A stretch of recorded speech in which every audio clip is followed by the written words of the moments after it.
यहाँ से स्टार्ट करेंगे। दृष्टि का जो हमारा क्लास टेस्ट है 32, ठीक है, क्लास टेस्ट हमारा 32 रहेगा, इसको यहाँ पर डिस्कस करेंगे, राइट। तो यहाँ पर जो क्वेश्चन पेपर इसमें क्वेश्चन पेपर है आपके 20 क्वेश्चन होंगे। जो क्लास में टेस्ट होते हैं इसके वो 20 क्वेश्चन होते हैं, राइट। और इसमें देखो एक मैं आपको विजन का जो मिनी टेस्ट है वो भी करा रहा हूँ, जो 50 क्वेश्चन का रहता है, ठीक है। उसके बाद एक टेस्ट और लेके आने वाला हूँ विजन का, जो क्लास हमारी होती है, क्लास चलती है, उसकी क्लास के अंदर जो टेस्ट होते हैं वो टेस्ट भी करा दूंगा आपको, ठीक है। तो 30 क्वेश्चन करीब 20 क्वेश्चन ऐसे करके जितने भी टेस्ट छोटे छोटे से रहेंगे वो मैं आपको प्रैक्टिस करा दूंगा, जो हर टॉपिक पे हर सिलेबस पे रहेगा वो, ठीक है। तो भैया फिलहाल यहाँ पे स्टार्ट करते हैं 20 नंबर क्वेश्चन का ये, और उसके बाद और भी यहाँ पर जो रहेंगे, मतलब ज़्यादा से ज़्यादा जो टेस्ट पेपर रहेंगे मैं आपको यहाँ से अच्छे इंपॉर्टेंट जो क्वेश्चन होंगे वो सब मैं आपको यहाँ पे कराता रहूँगा टेस्ट के माध्यम से। और जो PT 65 देखो वो भी मैं आपको यहाँ पे अपलोड कर चुका हूँ, और डेली के टारगेट पे आप उसको फॉलो कर सकते हो, जो आपको काफ़ी हेल्प देगा। UPSC प्रीलिम्स का एग्जाम होना है 25 का उसमें, ठीक है। स्टार्ट करते हैं क्वेश्चन नंबर 1 से। पहला क्वेश्चन है, भारतीय फसल बीमा योजना प्रधानमंत्री फसल बीमा योजना के संबंध में निम्नलिखित कथनों पर आपको विचार करना है, ठीक है, कौन सा सही होगा। ये प्राकृतिक आपदाओं के कारण फसलों को नुकसान के विरुद्ध सीमा जो हमारी बीमा है उसको यहाँ पर कवर प्रदान करती है, राइट। पहला क्या होगा, पहला हमारा करेक्ट है, क्योंकि जो यहाँ पर प्रधानमंत्री फसल बीमा योजना है इसमें प्राकृतिक आपदाओं जैसे कि हमारे अनावृष्टि, बाढ़, कीटों और हमले, और जिसमें ओलावृष्टि के कारण फसल होती है उसके नुकसान के लिए यहाँ पर जो खिलाफ बीमा कवर है ये प्रदान करती है।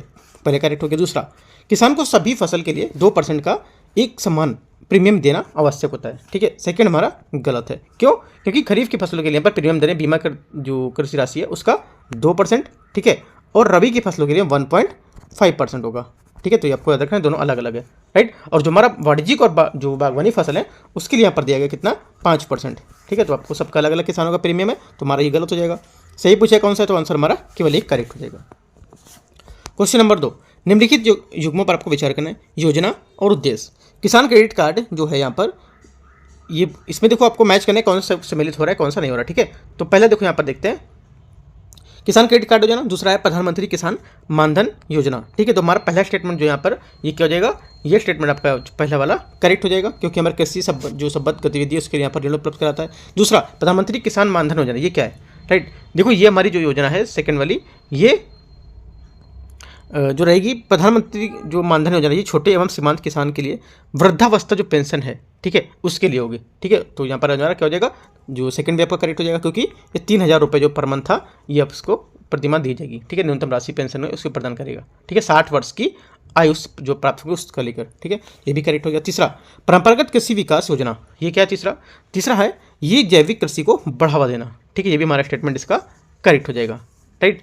तीनों हमारे करेक्ट हैं। चौथा देखते हैं, पीएम आशा क्या, पीएम आशा जो हमारे बोला ये फसल बीमा, तो ये हमारा गलत हो जाएगा, क्यों, क्योंकि जो हमारी पीएम आशा मतलब होता है अन्नदाता आय संरक्षण अभियान, इसके तहत जो हमारे व्यापक योजना है इसका उद्देश्य होता है कि किसानों को उनकी उपज के लिए लाभकारी मूल्य सुनिश्चित करना, तो ये हमारा फसल बीमा नहीं होगा।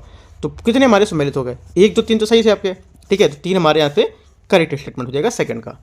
आगे देखते हैं क्वेश्चन नंबर 3। क्वेश्चन नंबर 3 यहाँ से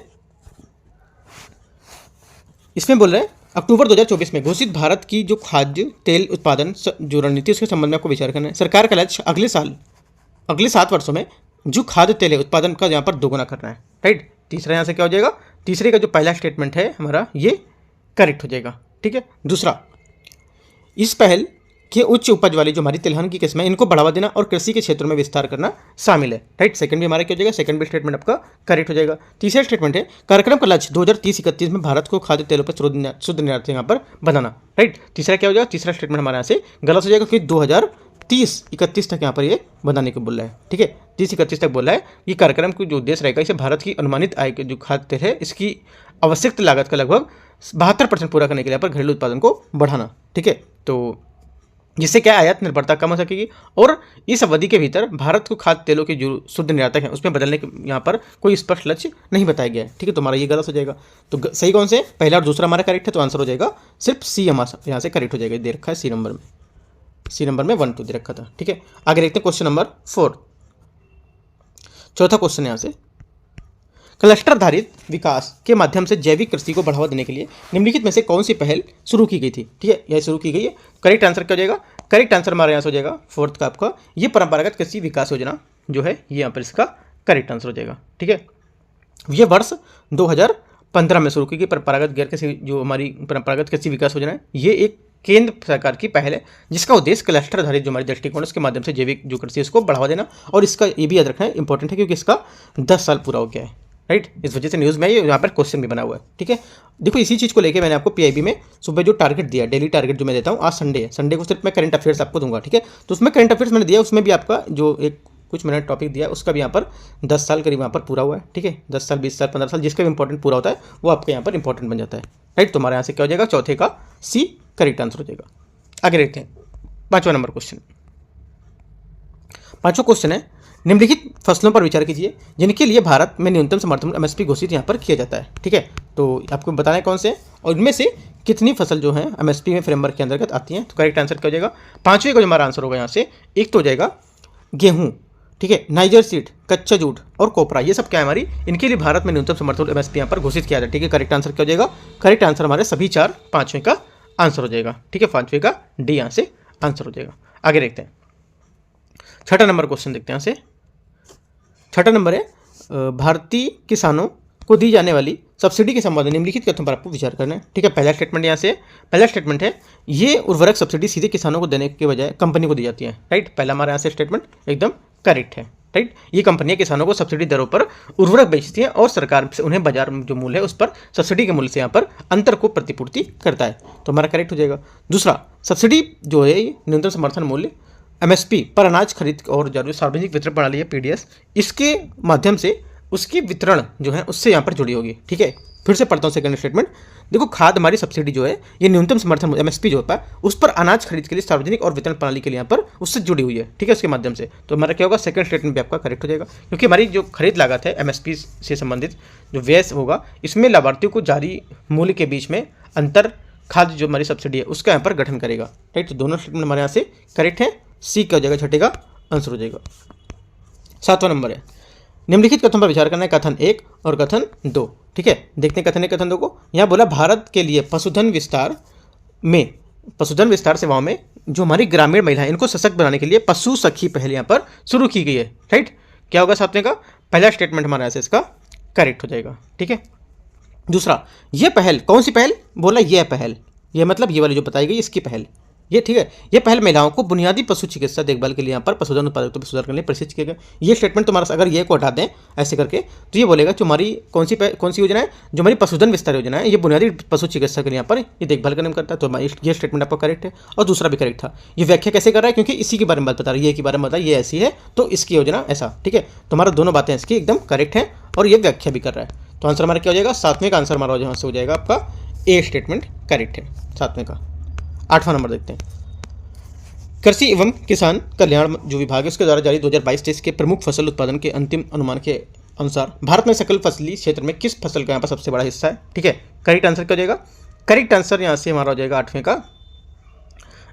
एक तो देखो यहाँ पर जो चावल है ये हमारा क्या है, इसका करेक्ट आंसर हो जाएगा। कृषि में किसान जो हमारा कृषि कल्याण विभाग है इसको द्वारा वर्ष 2022-23 में प्रमुख फसलों के उत्पादन में अंतिम अनुमान जारी किया गया, जिसमें कृषि मंत्रालय ने 22-23 का जो डाटा था उसमें कृषि वर्ष को लेकर इसमें आंकड़ों के अनुसार यहाँ पर चावल भारत को सकल जो हमारी फसली क्षेत्र है उसका सबसे बड़ा प्रतिशत माना था, ठीक है। तो आंसर क्या हो जाएगा, आंसर हमारा हो जाएगा चावल बी स्टेटमेंट।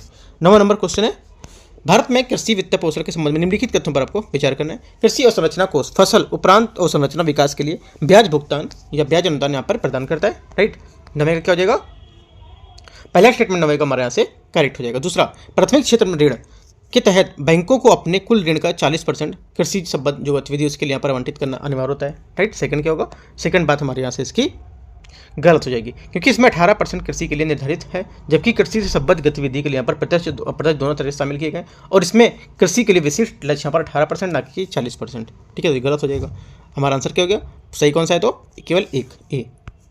10वां नंबर देखते हैं, निम्नलिखित में से कौन सी पहल जो है यहाँ पर कौन सी पहल कृषि के लिए परिवहन बुनियादी अवसंरचना में सुधार करके फसल पश्चात होने वाले जो नुकसान उसको यहाँ पर कम करने में केंद्रित है। तो आंसर क्या हो जाएगा, 10वें का हमारा यहाँ से जो आंसर हो जाएगा ये हो जाएगा आपका कृषि उड़ान योजना, ठीक है। डी हमारे यहाँ से इसका करेक्ट आंसर हो जाएगा क्योंकि अगस्त जो है 2020 में शुरू की गई कृषि जो हमारी उड़ान योजना है इसका उद्देश्य किसानों को कृषि उत्पादों को परिवहन सहायता प्रदान करना, जिससे क्या उनकी मूल्य जो प्राप्ति है उसमें सुधार हो सके, ठीक है। तो क्या हो जाएगा, इसका भी 5 साल पूरा हो गया। कौन सा, कृषि उड़ान योजना, इसके बारे में थोड़ा सा डीप और पढ़ के एक बार देख लोगे क्योंकि देखो जो आप पढ़ रहे हो उससे क्वेश्चन आपके गलत नहीं होना चाहिए। अगर जो टॉपिक आप पढ़ रहे हो अगर पेपर में आता है वो टॉपिक से आपको क्वेश्चन गलत नहीं होना चाहिए। एक बार जो नहीं पढ़ा है उससे गलत हो जाए चलता है, लेकिन पढ़े वाले टॉपिक से क्वेश्चन नहीं गलत होना चाहिए। ठीक है, तो आंसर हमारा 10वें का जो रहेगा ये डी।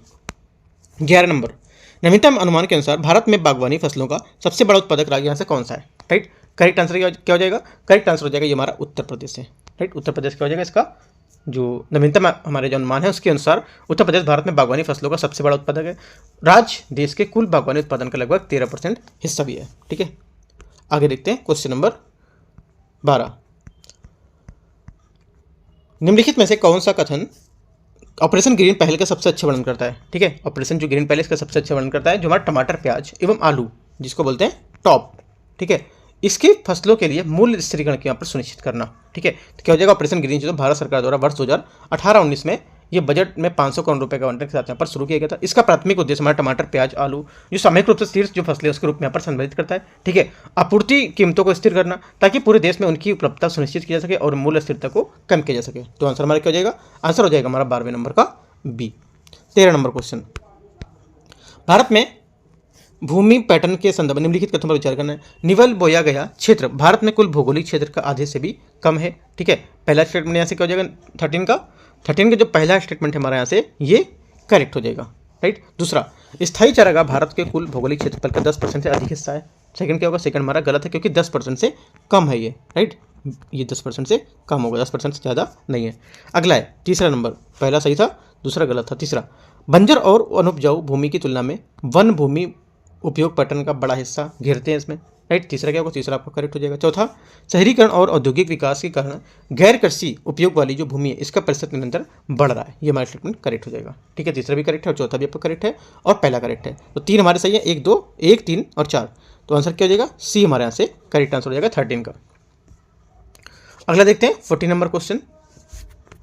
14 नंबर यहाँ से न्यूनतम समर्थन मूल्य एमएसपी के संदर्भ में निम्नलिखित कथनों पर विचार करना है। इसकी घोषणा खरीफ और रबी दोनों फसलों के लिए यहाँ पर जो बुआई है उसके मौसम से पहले यहाँ पर की जाती है। राइट, पहला स्टेटमेंट यहाँ से करेक्ट हो जाएगा। दूसरा, इसका निर्धारण कृषि लागत एवं मूल्य आयोग की सिफारिश के आधार पर किया जाता है। सेकंड भी हमारा करेक्ट हो जाएगा। तीसरा, सरकार के दायित्व है कि वह सभी फसलों को सीधे किसानों के न्यूनतम समर्थन मूल्य पर खरीदे।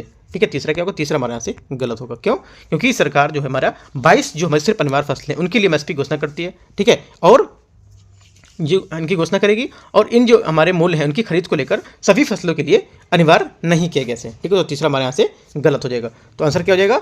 आंसर जो हमारा हो जाएगा 14 का हमारा कौन सा करेक्ट है? पहला और दूसरा। तो आंसर क्या हो जाएगा? सही पूछा है तो ए यहाँ से हमारा इसका करेक्ट आंसर हो जाएगा। ठीक है, आगे देखते हैं क्वेश्चन नंबर 15।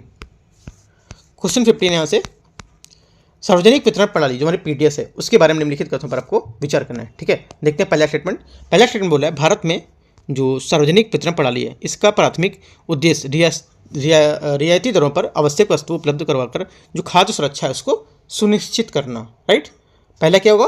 पहला 15 का हमारा जो आंसर हो जाएगा यहाँ से इसका पहला आंसर हमारे यहाँ से इसका करेक्ट होगा। ठीक है, दूसरा, सार्वजनिक वितरण प्रणाली का संचालन पूर्णतः केंद्र सरकार के अधीन होता है, इसमें राज्य सरकार की कोई भूमिका नहीं होती है। राइट, सेकंड क्या होगा? सेकंड स्टेटमेंट हमारे यहाँ से ये गलत हो जाएगा क्योंकि पीडीएस जो है केंद्र और राज्य सरकार दोनों की आपस संयुक्त जिम्मेदारी के तहत संचालित होती है। ठीक है, केंद्र सरकार भारतीय जो खाद्य निगम से जैसी जो एजेंसी है इसके माध्यम से जो खाद्यान्न है उसकी खरीद को लेकर भंडारण, परिवहन और यहाँ पर थोक आवंटन के लिए जिम्मेदार होती है। राइट, तो सेकंड हमारे यहाँ से गलत हो गया। तीसरा, राष्ट्रीय खाद्य सुरक्षा अधिनियम NFSA 2013 का उद्देश्य भारतीय आबादी के 2/3 हिस्से को सब्सिडी वाली जो खाद्यान्न है उनकी मंजूरी को पात्रता प्रदान करना। ठीक है, तीसरा क्या होगा? तीसरा हमारा करेक्ट हो जाएगा। आंसर क्या होगा? आंसर हमारा हो जाएगा 1 और 3। तो 1 और 3 कहाँ पर है? इसमें बी नंबर में। ठीक है, तो बी हमारे यहाँ से इसका करेक्ट आंसर हो जाएगा 15 का। अगला देखते हैं 16 नंबर क्वेश्चन।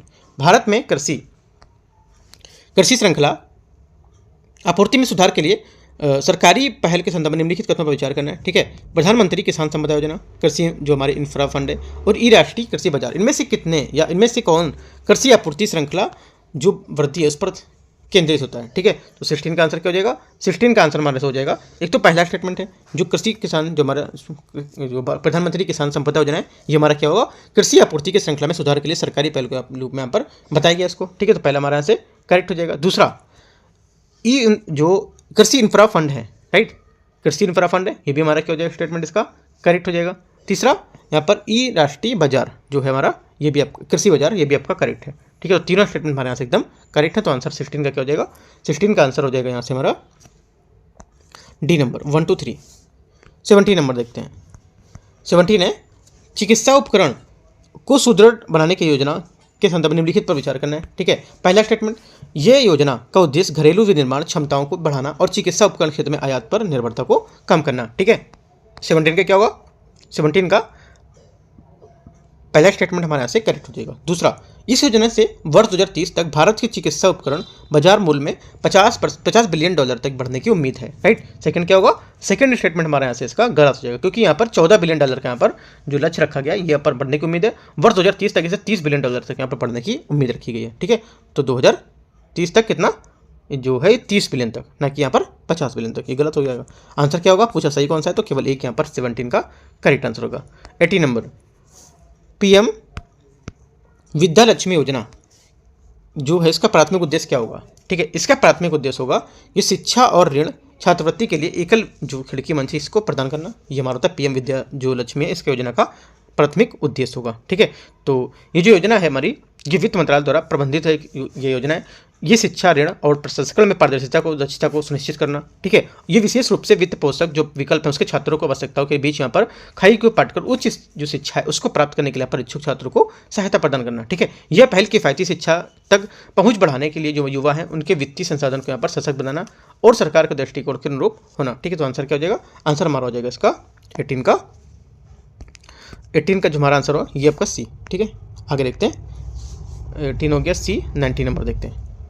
क्वेश्चन नंबर 19 है, हाल ही में समाचारों में आया शब्द V404। ठीक है, V404 है, ये क्या है, ये किससे संबंधित है। ठीक है, ये जो संबंधित है हमारा, ये एक त्रिस्त्री प्रणाली जिसमें एक ब्लैक होल और 2 तारे शामिल हैं। राइट, तो क्या होगा, देखो ये 404 जो है 404 सिग्नी एक ब्लैक होल प्रणाली जो पृथ्वी से लगभग 8000 प्रकाश वर्ष दूर सिग्निस तारामंडल में स्थित है। हाल ही में जो हमारे हाल के अवलोकन पता चला है कि यह एक दुर्लभ त्रिगुणी प्रणाली का हिस्सा है जिससे एक ब्लैक होल के 2 तारे शामिल हैं। ठीक है, तो आंसर हमारा ए यहाँ से इसका करेक्ट आंसर हो जाएगा 19 का। लास्ट क्वेश्चन है 20 नंबर, अक्सर समाचारों में रहने वाला माउंट अन्नपूर्णा किस देश में स्थित है। ठीक है, ये किस देश में स्थित है, ये स्थित है हमारा नेपाल में। ठीक है, कहाँ पर स्थित है, नेपाल में स्थित है। तो आंसर हमारा क्या हो जाएगा, बी यहाँ से इसका करेक्ट आंसर हो जाएगा। अन्नपूर्णा जो पर्वतमाला पश्चिम में काली गंडकी जो हमारी घाटी है उससे और उत्तर से जो हमारी उत्तर तथा पूर्व में हमारी मरसागंडी जो यहाँ पर नदी है उससे क्या घिरी हुई है, जबकि दक्षिण में पोखरा घाटी से यहाँ पर स्थित है इसके। ठीक है, ये अपने क्षेत्र कुछ चुनौतीपूर्ण जो हमारे चढ़ाई मार्ग है, अन्नपूर्णा सर्किट है और अन्नपूर्णा यहाँ पर भैण जैसे यहाँ पर लुभावने ट्रैक है उसके पथ के लिए यहाँ पर प्रसिद्ध बन जाती है। ठीक है, तो आंसर हमारा क्या हो जाएगा, आंसर हमारा हो जाएगा बी यहाँ से इसका करेक्ट आंसर हो जाएगा। राइट, 20 का। तो इस टाइप से देखो जो हमारा दृष्टि का टेस्ट नंबर यहाँ पर 32 था। ठीक है, ये मैंने आपको कवर करा दिया और अभी जो टेस्ट बचा हुआ है उसका मैं पार्ट 2 कराना है। पार्ट 2 कराने से पहले मैं अभी इवनिंग तक अपलोड कर दूंगा आपका PT 365 का जो भी साइंस टेक्नोलॉजी है उसका पार्ट 3 और टॉपिक मैं अपलोड करूँगा वहाँ से 4थे नंबर से। ठीक है, 1 2 3 मैंने आपको कवर कर दिया है। राइट, तो और कोई डाउट रहता है आप नीचे पूछ सकते हो। और डेली का टारगेट आपको अगर 2025 का पेपर दे रहे हो तो काफ़ी इंपॉर्टेंट है उसको करना, सॉल्व करना। डेली मैं आपको टारगेट देता हूँ रोज 80 दिन का प्लान है वो। अभी भी अगर आपने शुरुआत नहीं किया है तो उसमें जाके आप यूट्यूब पे जाएंगे, इस वीडियो सेक्शन में देखेंगे। अभी आज 10वां दिन हुआ है। ठीक है, अगर पूरा करना चाहेंगे तो 2-2 3-3 दिन में इसको आप खत्म कर देंगे। ठीक है, अभी आपका जो पेंडिंग हो गया तो राइट, बाकी आप कंटिन्यू कर रहे हैं तो अच्छी बात है। आप एक टॉपिक अपने रोज कवर करते रहिए। ठीक है, संडे में उसमें सिर्फ आपका करंट अफेयर्स दूंगा। राइट, यहाँ पर मैं लिंक दे रहा हूँ टेलीग्राम का, आप जुड़ सकते हैं। बाकी कुछ डाउट रहता है तो अभी आप यहाँ पे पूछ सकते हो। Right, all the best, thank you.